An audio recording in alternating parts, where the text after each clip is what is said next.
यहाँ के लोगों की डिमांड है कि इसे मार्केट बना दिया जाए और रेस्ट हाउस है वो रेस्ट हाउस के लिए राशि आ भी चुकी है और बनना भी है, तो उसे दूसरी जगह बना दिया जाए तो ये शहर के विकास के लिए और लोगों के सुविधा के दृष्टिकोण से महत्वपूर्ण है। तो इसकी भी मैंने सभी नगर पंचायत के अध्यक्ष और समाज के लोग सारे लोगों ने जो डिमांड की कि इसमें बढ़िया से सब सुविधा बाजार बन जाए तो लोगों को काफ़ी सुविधा होगी। तो इसके लिए भी मैंने आवश्यक निर्देश मैंने दिया है। तो पुलिस वेरिफिकेशन किए और जिसका पुलिस वेरिफिकेशन हो गया वो ज्वाइनिंग कर लिया और जिसका वेरिफिकेशन नहीं हुआ तो उसको अवसर दिया गया। और बिना पुलिस वेरिफिकेशन के यदि ज्वाइन करा दें और बाद में उसका रिपोर्ट ठीक नहीं आया तो फिर उसको निकालने कार्रवाई करो, वो उचित नहीं है और इसलिए इसमें विलम्ब हुआ। नंबर 1, अभी वो अलग है, ये पद अलग है, इसकी भर्ती की जाएगी। अब जो और पूछें उसको डिटेल बाद में जानकारी पत्रकारों का कानून बिल्कुल ये सवाल है ये होना चाहिए। शिक्षा से आपको अपनी खुद की ऐसी कौन सी योजना है जो आगामी विधानसभा चुनाव के नजरिए से गेम चेंजर? एक चीज है कि हम लोगों ने बहुत सारी ऐसी योजना है जो चुनाव पहले हमने वादे किए थे, बहुत सारी ऐसी योजना है जिसको हमने कहा नहीं था लेकिन लागू किया। जैसे स्वामी आत्मानंद अंग्रेजी स्कूल हमने वादा नहीं किया था, हम भूमि श्रमिकों को उसको 7,000 रुपया जो पीएम किसान सम्मान निधि उससे भी ज्यादा 1,000 रुपया थी भूमि श्रमिकों को दे रहे हैं, ये हमने घोषणा नहीं की थी लेकिन इस योजना को लागू किया। और अगले चुनाव जहां तक जाने की बात है तो वो चुनाव घोषणा तो पार्टी जारी करेगी, लेकिन मैं समझता हूं कि जो काम हम लोगों ने किया उस आधार पे हम वोट मांगे तो ऊपर ही हमको सफलता मिलेगी। जब हमने 2500 रुपये का वादा किया था लेकिन अब मिला क्या, आज 2640। अभी जो धान बेचेंगे उसकी कीमत पड़ेगी 2640, अगले साल 150 रुपये बढ़ गया तो समझ लो वो जाएगा 2800 तक। वादा हमारा 2500 था, फिर रमन सिंह जी तो 2100 बोल के नहीं दिए थे। इसी राजनामा प्रेस कॉन्फ्रेंस में उन्होंने कहा था कि हर साल मैं बोनस दूंगा, लेकिन वो दे भी नहीं पाए, 2100 भी नहीं दे पाए, 300 भी नहीं दे पाए। हमको सारे अड़चनों सारी परेशानी मतलब एक प्रकार से भारत सरकार अड़ंगा लगाया वो था ही, दूसरे तरफ कोरोना जैसे महामारी वो भी एक बड़ी चुनौती रूप में आया, लेकिन हमारे कदम डगमगाया नहीं। उन किसानों को जो वादा हमने किया था वो पूरा किया, ये बात भली भांति जानते हैं। और संकट के समय में जो आदमी खड़ा हो उसको कभी कोई भूलता नहीं है। और इस कोरोना के संकट में गरीबों को राशन देने के बाद 3 महीने तक के राशन एक मुफ्त देने के काम केवल छत्तीसगढ़ में सबसे पहले हुआ। बजट तो हमारा अनुकरण किए, तो उस समय मजदूरों के साथ खड़ा होना, मनरेगा काम सबसे पहले हमारे यहाँ शुरू, हम लोगों के 26 लाख परिवारों को दिया। राजीव गांधी किसान न्याय योजना के तहत पैसा दिया, तेंदुपत्ता लघु वनोपज संग्रहण, सब कोरोना लॉकडाउन था, पूरा व्यापार व्यवसाय ठप था। स्व सहायता समूह बहनों के माध्यम से हमने लघु वनोपज खरीदी किया, लोगों को पैसा पहुंचाने का काम किया। ये चीज कभी कोई भूलता नहीं है। मैं समझता हूँ कि जितना ही हमको हमारे जो कार्य हैं उसी को हम जनता के बीच में जाएंगे तो हमें प्रतिसाद मिलेगा, खासकर आर्थिक रूप। और इसके लिए सारी योजनाएं हम लोगों ने बनाया है, किसानों के लिए, मजदूरों के लिए, गौपालकों के लिए, उसको ये सारे जो कार्य है वो लाभकारी है। और वहीं आपने देखा है किस प्रकार से चिट फंड कंपनियों के प्रचार प्रसार में लोग लगे रहते थे और पैसा लोगों को डलवाए भी और उसके बाद पैसा लेके रफू चक्कर हो गया। और इनके जो सांठ गांठ कौन लोग हैं उसको आप लोग भली भांति जानते हैं, क्योंकि आप लोग राजनांदगांव की हैं, इसलिए बताने की जरूरत मुझे नहीं है। और दूसरा, आज महंगाई बेरोजगारी से सब लोग जूझ रहे हैं। ऐसे समय में छत्तीसगढ़ की सरकार ने जो काम किया है वो देश के लिए एक नज़ीर बना हुआ है। कैसे इस महंगाई से जूझने के लिए हम लोगों को आर्थिक रूप से मजबूत बना रहे हैं। वहीं गौठान के माध्यम से बहुत लोगों को रोजगार मिल रहा है, तो उसे और आगे बढ़ाते हुए Mahatma Gandhi rural industrial park हर ब्लॉक में 2 इसकी शुरुआत हम लोगों ने किया। हर रिपा में 2-2 करोड़ रुपए की राशि हम लोगों ने स्वीकृत किया है। निर्माण भी हो रहा है, जिसमें पानी, बिजली, शेड, पहुंच मार्ग, ये सब हम लोग उसमें करेंगे ताकि गांव के ही नौजवानों को उसको वहाँ रोजगार मिल सके। जो छोटा अभी स्मृति ईरानी जी बहुत महंगाई के बारे में खूब कहती थी। जब 400 रुपये सिलेंडर था गैस का, तब आंदोलन करते थे। अब 1150 हो गया है, महंगाई बढ़ रही है, तो इसके बारे में कुछ बोल देते। क्या कुछ सुविधा, क्या योजना है सरकार के इस महंगाई कम करने की, तो इसके बारे में मौन है। सर, एक मेरा सवाल था, पूरे मुल्क के 7 सूबे में बहुत अच्छा सवाल है, और इसके बारे में मैं यही कहना चाहूँगा, भारतीय जनता पार्टी या आरएसएस के पास कोई उसकी कोई नीति नहीं है, न कोई कार्यक्रम है। उसका उद्देश्य केवल सत्ता प्राप्त करना है, और सत्ता प्राप्त करने का शॉर्टकट ये है कि दो धर्म के लोगों को, दो जाति के लोगों को लड़ा दो, घृणा फैला दो, हिंसा करा दो, और उससे वोट उसको मिल जाता है और सत्ता आए भी। और इससे उसको सत्ता तो मिली, लेकिन नुकसान देश को हुआ, समाज को हुआ। कि बहुत, ये देश सबका है, चाहे हिंदू हो, मुसलमान हो, सिख हो, ईसाई हो, आदिवासी हो, दलित हो, अनुसूचित जाति के हो, सबका है ये, किसी एक का नहीं है। और इस बात को आज़ादी के पहले हमारे कांग्रेस के नेताओं ने समझा। बाल गंगाधर तिलक जी पहले व्यक्ति हैं जिन्होंने कहा कि देश के अंदर ये 3 ध्रुव हैं, एक तरफ अंग्रेज है, दूसरी तरफ हिंदू है, तीसरे कोने में आपको अल्पसंख्यक है, चाहे वो मुसलमान हो, सिख हो, ईसाई हो, पारसी हो, ये सारे हैं। यदि ये 2 एंगल मिल जाए तो अंग्रेजों को भागना पड़ेगा। और यही काम हमारे देश के आज़ादी में, चाहे वो नेहरू जी हो, सरदार पटेल हो, मौलाना अब्दुल कलाम आज़ाद हो, जितने भी हमारे राष्ट्रीय नेता हैं, वो इस मेल कराने के लिए लगातार प्रयास किया। और जैसे इन लोग एक लाइन में आए, अंग्रेज भाग खड़े। सवाल उठा है तो इसको बात देश की आज़ादी पहले सही थी, आज गलत नहीं हो सकता। आज ये भारतीय जनता पार्टी, आरएसएस, विश्व हिंदू परिषद, बजरंग दल वाले क्या बोलते हैं? कहते हैं कि इन मुसलमानों को पाकिस्तान भेज दो। आपने सुना होगा, इनको पाकिस्तान भेज दो। अभी भारत जोड़ो जब यात्रा शुरू की है राहुल जी, तब उनसे कहा गया कि पाकिस्तान से शुरू करो। अन्य बहुत सारे उदाहरण दिया जा सकता है और आप लोगों को जानकारी है। इन लोगों को कहना है कि इनको पाकिस्तान भेजो, और फिर आप आरएसएस के कार्यालय में चल दें तो ये अखंड भारत का नक्शा बना कर रखे हैं। कोई भाजपा या आरएसएस के उनके साथी होंगे, उनके घरों में आप देखेंगे अखंड भारत का नक्शा। उस अखंड भारत के नक्शा में श्रीलंका भी है,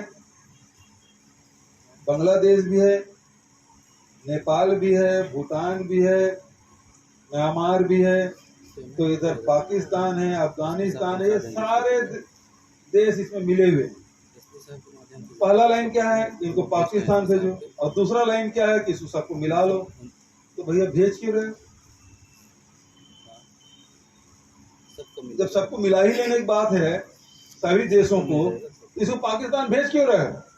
इसका मतलब ये है कि इनके पास केवल एजेंडा ये है कि धार्मिक उन्माद फैलाओ, झगड़ा कराओ, समाज को तोड़ो, सत्ता हासिल करो। लेकिन इससे सत्ता तो हासिल हो गई, लेकिन अब देश बिखराव की स्थिति में। आखिर मोहन भागवत जी को कहना पड़ा कि हर मस्जिद के खुदाई नहीं की जा सकती। उन्होंने कहा ना, हर जगह खुदाई करो। तो इनको क्यों कहना पड़ा? क्यों उनको वहां निजामुद्दीन जाना पड़ा? क्यों ये कहते हैं कि सब एक ही, सबके डीएनए एक है? ये सारी बातें कहने का उद्देश्य क्या?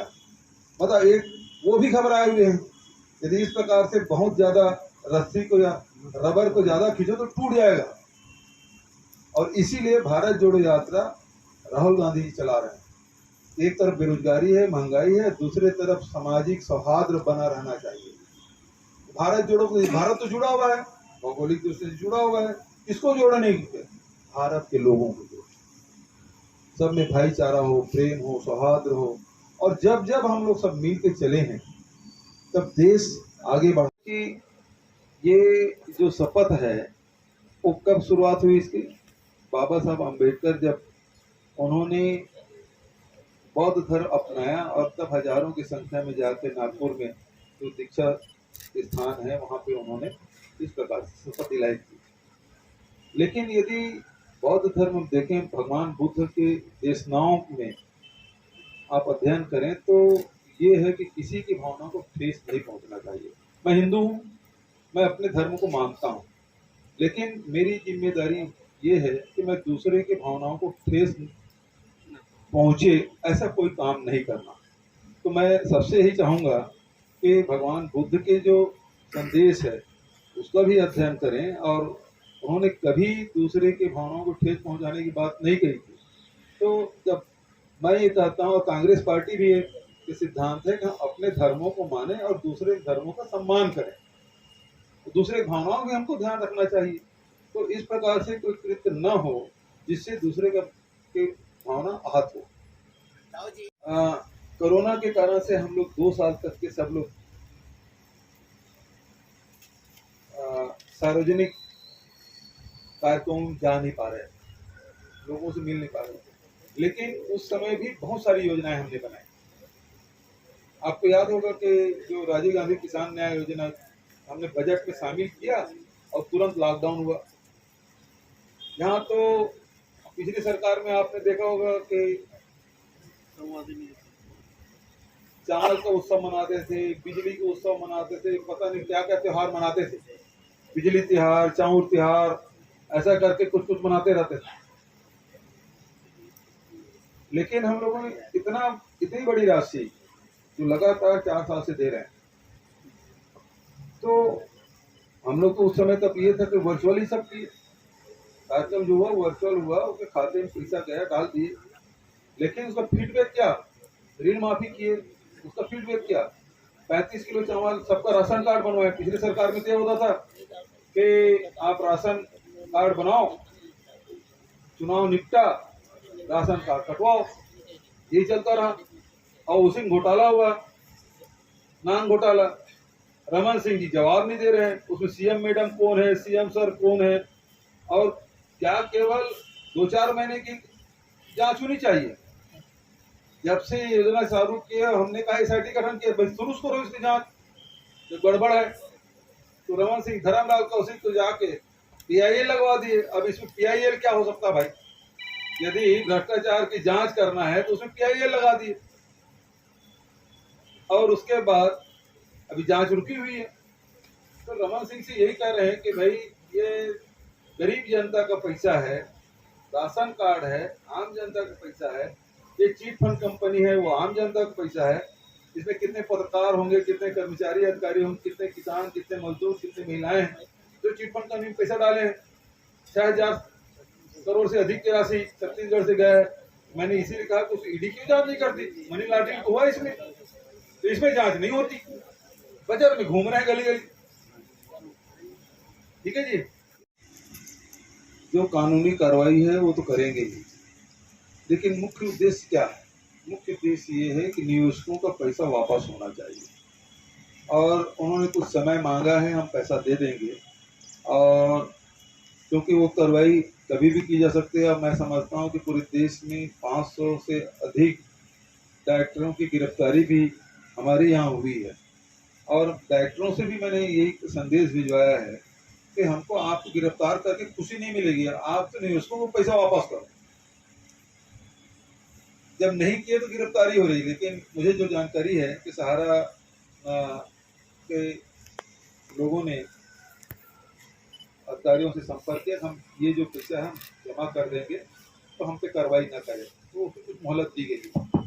छत्तीसगढ़ में कांग्रेस की सरकार बनती, उस वादे सवाल है और मैं इस मामले में प्रयास किया, लेकिन अभी तक मुझे सफलता नहीं मिली। मैं आपको बता रहा हूँ, के बीएनसी मिल पड़ा हुआ है और इस प्रदेश में हर साल हमको बारदाने की जरूरत पड़ती है।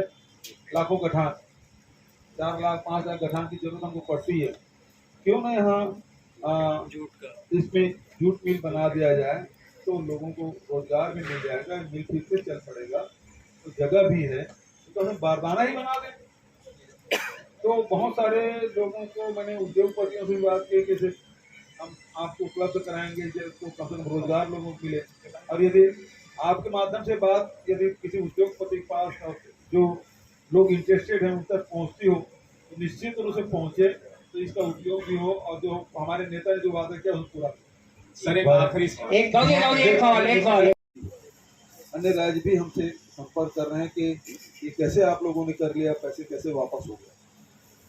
तो हम लोग कोशिश तो कर रहे हैं और इसमें आंशिक सफलता मिली है, कोई सफलता नहीं मिली है, लेकिन ये प्रक्रिया जटिल भी है और लेकिन करना भी जरूरी है। तो उस दिशा में हम लोग काम कर रहे हैं, चाहे राजनांदगांव जिला हो, रायपुर हो, धमतरी हो, बिलासपुर हो, यहाँ हम लोगों ने जिस प्रकार से कार्रवाई की है और पैसे वापस दी है।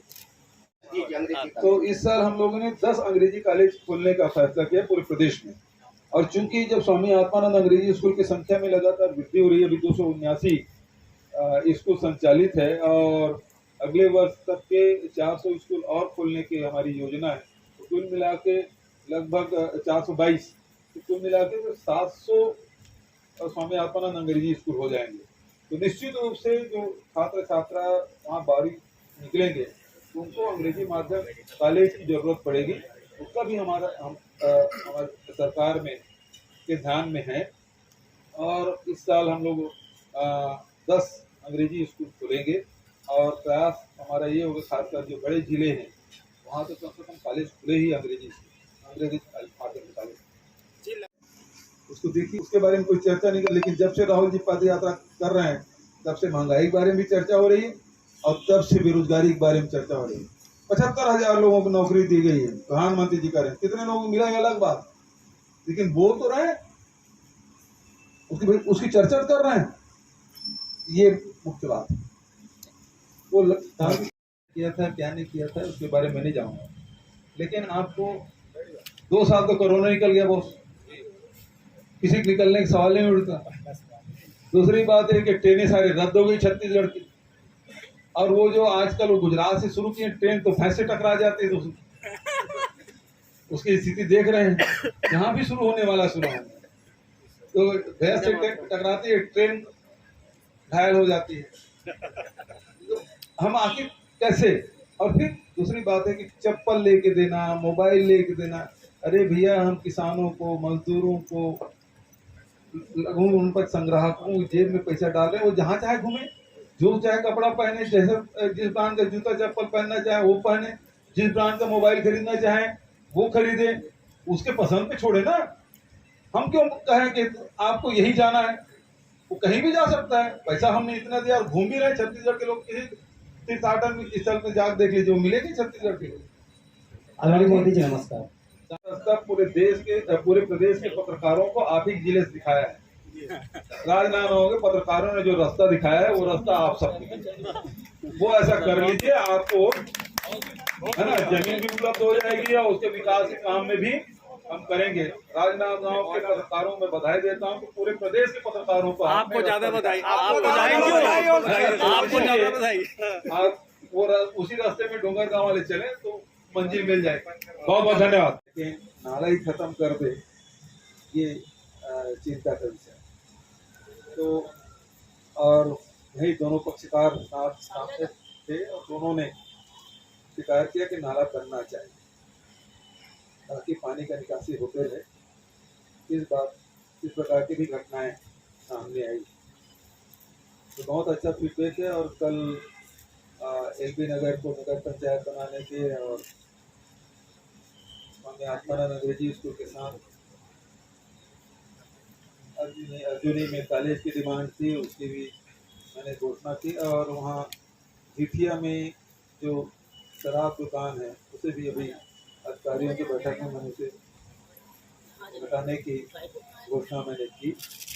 देखो महंगाई तो है ही ना, महंगाई इस कदम अवैध कदम चल ही रहा है, जैसे मानपुर मोहल्ला पालाबरस में एक खदान जो चल रहा था 2 एकड़ का परमिशन में 50 एकड़ में खुदाई हो रहा था, पर भी जांच नहीं। सुनो अभी एक चीज, यदि कोई वस्तु यदि महंगी हुई है उसका एक कारण नहीं होता, अभाव ही एक कारण नहीं होता। उसका दूसरा कारण ये है कि आपके ट्रकें कितनी, ट्रैक्टर कितनी महंगी हुई और उसमें डालने वाले फ्यूल वो कितने महंगे हुए, और इसके इन सबको जोड़कर ही उसका रेट तय होता है। महंगाई इसलिए बढ़ा है कि पेट्रोल, डीजल, गैस बढ़े। बहुत बहुत धन्यवाद। ठेकेदारों का आरोप है, ठेकेदारों का आरोप है कि एक बात आप लोगों ने मांग किया, ज्ञापन दिया, उसके बारे में कुछ बोल। नहीं वही मैं बोलने जा रहा हूँ सर। माइक लीजिए। कुछ माना नहीं करने, सीबीआई जांच की है ना। मैं तो उस समय भी बोला था ये सारे सूत्र हैं वो सीएम हाउस के अंदर ही हैं, उसकी जांच करनी चाहिए। उन्होंने मेरी बात सुनी नहीं, है ना। सीबीआई ने मुझे गिरफ्तार किया, जेल भी भेजा, मैंने जमानत ली नहीं थी, ठीक है। अब इस मामले में न्यायालयीन प्रक्रिया है और सीबीआई है वो सुप्रीम कोर्ट गई हुई है, तो इसमें कौन से मानहानि का दावा करने जा रहे हैं। दाऊ जी इस महीने न्यायालयीन प्रक्रिया के बाद अब वो घर में बैठे बैठे आजकल वो ट्वीट वगैरह ज्यादा कर रहे हैं, क्योंकि भाजपा वाले तो उसको कोई कार्यक्रम में बुलाते नहीं, जाने देते नहीं, उसको दौरा करने नहीं दे रहे हैं। तो सवाल इस बात का है कि इस मामले में इस बीच में किसी का बयान आया नहीं है, तो किस बिना पे वो मानहानि दावा करेंगे और किसके खिलाफ करेंगे। दाऊ जी लगातार रात रिलीवर नहीं जाएगा, उससे रिलीव करेंगे, वो तो जिला प्रशासन देखेंगे। पहली बार तो हो नहीं रहा है, ये तो मध्य प्रदेश के समय भी ये होता था या अभी भी हो रहा है। तो जो रिलीवर वहाँ भेजा जाएगा उसके बाद रिलीव होगा।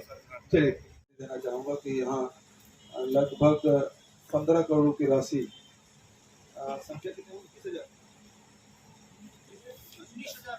19,000 लोगों की करीब 15 करोड़ रुपया वापसी की गई, और पूरे देश में चिट फंड कंपनियों के पैसे वसूल कर निवेशकों को वापस करने की कार्रवाई सबसे पहले राजनांदगांव जिले से इसकी शुरुआत हुई थी, और वो राशि अब पहले तो 1600 के आसपास संख्या थे, 19,000 लोगों के पैसे वापस किए। लेकिन ये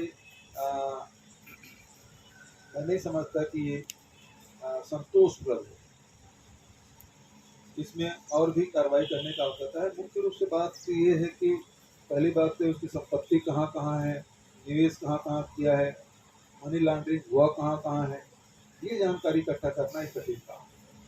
तो जो जानकारी मिलती है कलेक्टर के पास या एसपी के पास, और उसके तहत हम लोगों ने कार्रवाई की, क्योंकि न्यायालयीन प्रक्रिया भी है, क्योंकि ये सारे प्रकरण बना के न्यायालय में ले जाना होता है और न्यायालय के आदेश पर ही उस संपत्ति की कुर्क की जाती है, और कुर्क होने के बाद वो राशि के लोगों को वितरित किया जाता है। बच्चे करेंगे। और दिल्ली कलेक्टर साहब ने जो है क्लीन चिट दे दी, निर्देश दिया तो किसानों को मुआवजा मिलना चाहिए। दाऊ जी एडमिशन के अपने तरीके हैं, उसके बारे में जानते हैं। आवेदन आता है और लालटेन निकलती है, उसी के एडमिशन होता है।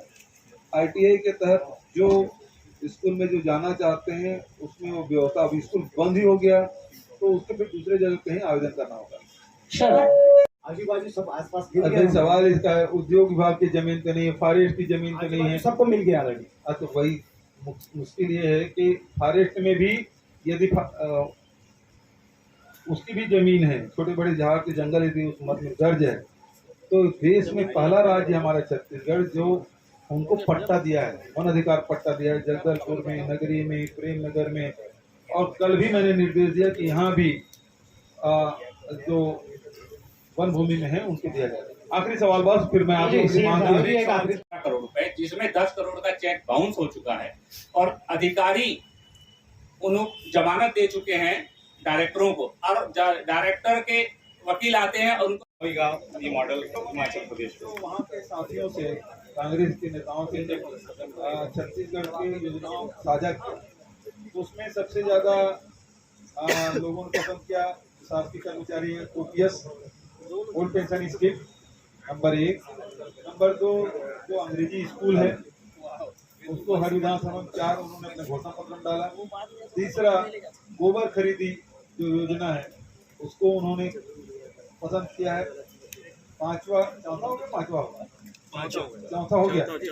पांचवा ये है कि ये जो रूरल नेशनल पार्क है वहाँ भी बेरोजगारी बहुत है, उसको भी उन्होंने उसमें डाला है। तो 10 गारंटी में से 4-5-6 यही हमारी छत्तीसगढ़। ऑनलाइन ट्रेडिंग का एक मार्केटिंग है और इसमें एक साल में पैसे भाई आप लोग थोड़ा जागरूकता अभियान आप लोगों के माध्यम से जाना किए, और हम लोग प्रयास करेंगे कि ये मतलब एक साल में दुगुना करना, ये तो लोगों को धोखा ही देना है। ठीक, बहुत एक सवाल, धन्यवाद। एक सवाल। एक तो आप लोगों ने ज्ञापन सौंपा है।